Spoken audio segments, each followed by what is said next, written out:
The film begins with a man named Purvis slitting the throat of a sleeping individual. The camera follows the accomplice of the villain, who has killed several people at a camp. The criminals strip the bodies of valuable items. One man is still alive. He shoots at the robber but misses. Purvis's partner finishes him off with a blow to the head with a rock. In the distance, the sound of horse hooves is heard. The criminals flee to avoid getting caught, and their path leads them through a strange area littered with the skulls of animals and humans. Later, they pass through a graveyard with stacked stones. Upon hearing suspicious noises, they open fire into the bushes where Native Americans have hidden. In response, the Native Americans kill one of the intruders with arrows while Purvis escapes. The action then shifts to the town of Bright Hope. Arthur O'Dwyer sits on a couch with a broken leg. He is in despair due to the injury, which has temporarily halted his career as a cattle driver. His wife, Samantha, tries to console him. At night, Purvis buries his belongings under a tree on the outskirts of town. John Bruder enters the saloon. At the same time, Sheriff Franklin Hunt, who resembles an aging snake, is visited by his deputy Chicory. He reports a suspicious drifter. They both head to the saloon to confront the drifter. Sheriff Hunt engages in a conversation with Purvis, trying to determine who he is. When the conversation turns to the hidden items, the robber attempts to escape, but the lawman shoots him in the leg. After that, he, along with his deputy and Bruder, takes Purvis to the jail. Due to the wound, Samantha, Arthur's wife, is called upon for assistance. The doctor is drunk and Arthur's wife is a nurse who may be able to extract the bullet. She has to stay at the jail with Nick, the second deputy of the sheriff, to look after the patient. At the same time, Native Americans infiltrate the stable and kill the horses. In the morning, Arthur wakes up alone in bed. His wife hasn't returned during the night. The bartender informs the sheriff about a found body. The sheriff checks the stable, but there's no one inside, including the horses. It is also revealed that the police station is empty, with no sign of the deputies or the prisoner. Only a lone arrow sticks out of the wall. Beneath the bed, a bag with medical instruments used by Samantha during the night lies. After figuring out what's going on, the sheriff informs Arthur that his wife has been abducted by Native Americans. The remaining men in the town gather at the saloon to discuss the situation. Local Indian experts identify the arrow, indicating that it belongs to a nameless tribe that other Native Americans fear and despise. This tribe is known for cannibalism, with the exception of eating people with dark skin due to their belief that they are inedible. The sheriff refuses to lead a punitive expedition against them, but points out their territory on the map. A rescue mission is organized, with Sheriff, Deputy Chicory, Arthur, and John Bruder, the latter having a higher body count of dead Native Americans than all the others combined. Soon, the team sets out on their mission. At a pass, Bruder sets a trap and warns the group about potential danger, which almost escalates into an argument due to his strong-willed and condescending nature. However, he uses the trap to shoot a wild animal during the night. In the morning, the rescuers continue their journey. At a rest stop, Arthur takes off his boot to tend to his wound, as the constant strain on his healing leg is not beneficial. He even contemplates using opium tincture for pain relief. When the heroes return to the camp, Chicory sneaks up from behind and takes the pistol. Sheriff Hunt believed that Arthur might get high on the narcotic and disrupt the mission. When Arthur hands over the tincture, they return his pistol. During the night at a rest stop, Chicory, a former military surgeon, examines Arthur's leg, and his prognosis is grim. It's a severe wound, there's a risk of gangrene, and amputation or death is a possibility. Their conversation is interrupted by the arrival of strangers who triggered the signal trap. Shawl and his companions disarm the travelers. However, Browder opens fire and kills both strangers. The lawmen have to point their guns at him, and the situation becomes tense. On one hand, Chicory must uphold the law, but Browder, a seasoned veteran, is convinced that the nighttime visitors were robbers, possibly scouts for a gang of thieves. Chicory checks them but finds no weapons. He keeps silent, not to escalate the situation among his companions. The group breaks camp and, under the cover of night, moves to a safer location where they can defend themselves in case the gang attacks. As the old man is falling asleep, he tells Bruder that he made a wrong move. However, during the night, the other outlaws catch up with them. They nearly kill Bruder, but he is saved when Arthur wakes up. Nevertheless, the criminal manages to steal their horses while injuring Bruder's horse in the process. The horse wouldn't allow the stranger to saddle it, and with tears in his eyes, Bruder has to put the animal out of its misery.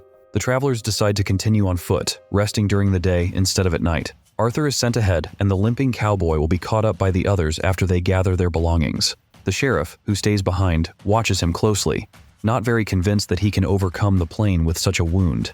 However, driven by a fierce desire to save his loved one, Arthur limps straight toward his goal. He must keep moving without rest while the others sleep to compensate for the speed difference. Kali guys ahead on the rescue mission mark the path with a trail of stones. Reaching the rest stop, Arthur takes a break. He's awakened at sunset, preparing to leave. He wants to go with them, but an inadvertent joke from Bruder leads to an attempted blow and a fall on the injured leg.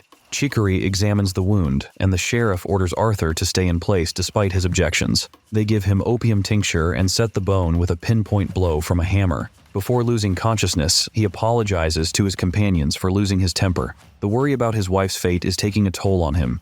In the twilight, the men depart, leaving Arthur asleep alone.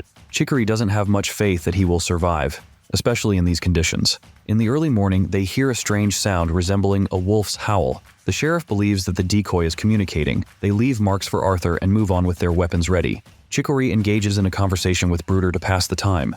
He's curious about how many Native Americans Bruder has killed. It turns out he had to kill not only men, but also women. They are well armed, no less than the men. His hatred for the Native Americans dates back to his childhood. Once, the Indians killed his mother and sisters. In the morning, the men reach the foothills where, according to the expert, the cannibal tribe resides. After inspecting through a spyglass, they begin their assault. Bruder leads the way, with the others following closely behind. As they descend, they see horse tracks, including those recognized as stolen from the town. One of the horses had a missing horseshoe.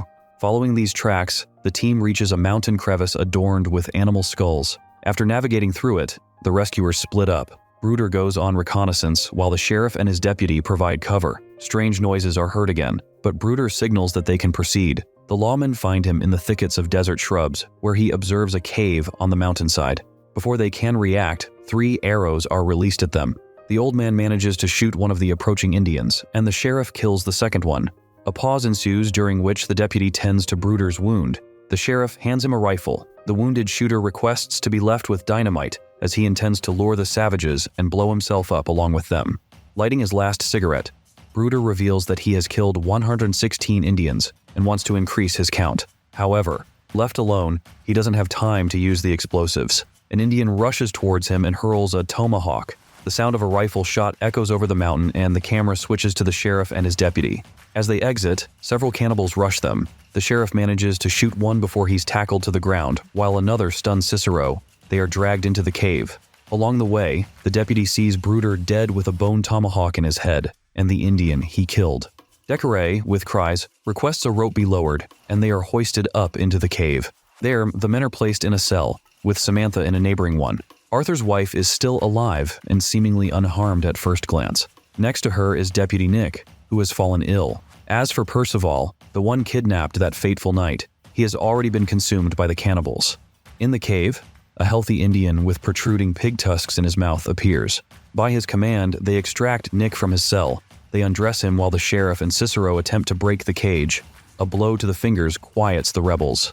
The recovering deputy tells them that Percival confessed his sins before his death and desecrated the Indian graves. The cannibals remove the screaming deputy's scalp and stuff it into his mouth. They hoist Nick by his legs and, in front of the lawman, split him in half and proceed to calmly consume his raw flesh. During a break in the horror, the captives discuss their situation. Samantha inquires about her husband's involvement. He's wounded, but will catch up to them soon. The women are unhappy that Arthur left tracks. Panton will come to the cave and meet his death. During their captivity, Samantha learns that there are at least a dozen men in the tribe, along with 2 blind women. Realizing how many they've already killed, the sheriff plans to drug some of the remaining tribe members with opium tincture. The story shifts to Arthur, who, after recovering from his operation, moves on during the night, following the orienteers thoughtfully left behind. In the darkness, he slips down the slope, nearly injuring his already badly hurt leg but numbs the pain with another gulp of tincture. In the morning, he hears the Indians, which terrifies him and prompts him to pray to God for help. He continues crawling to avoid drawing the attention of the sentries, reaching a cliff and falling asleep with his pistol at the ready. In the cave, the sheriff and Cicero attempt to deceive the Indians by pretending to drink the tincture. They are forced to give up their flask, and the Indians take turns drinking from it. However, the third one refuses to drink and tosses the vile brew aside. Samantha is convinced that at least one will die, and the other will remain unconscious for a long time. This means there are 7 cannibals left. 2 cannibals sneak up on the sleeping Arthur.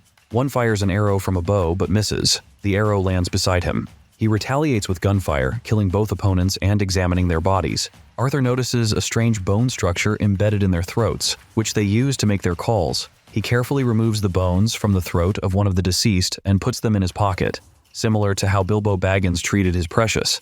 Arthur moves toward the crevice where he finds his companion's belongings.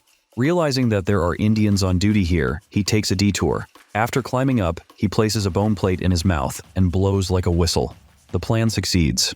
An Indian rushes toward the sound and Arthur successfully shoots him.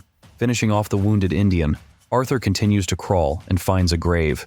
In the meantime, in the cave, while the captives engage in conversation to distract themselves from their unfortunate fate, the cannibals bring in a dead Indian who has lost consciousness due to the opium tincture. They intend to stuff him into a cage, but it suddenly springs open, throwing Decoray onto the Indian. They knock him out, dissect his stomach to insert poison, shoot his arm, and attempt to shoot his genitals. However, they struggle to figure out how to reload their Winchester rifles immediately. Outside, they hear a wolf howling. One Indian departs, but soon gunshots ring out. The sheriff warns Arthur that there's another one left, and the cannibals get another Indian and teach him how to reload. The Indian misses Arthur's appearance and receives a bullet to the chest. The cannibal falls, and the men take stock, realizing that 3 Indians remain. The injured sheriff instructs his deputy to head back to town while he remains here, as he lacks the strength to continue and his chances of survival are dwindling. He holds a Winchester rifle in hand, awaiting the cannibals while bidding farewell to his companions. As they exit, they see pregnant Indian women who are blind and have had their limbs amputated. After passing the crevice, the heroes move on.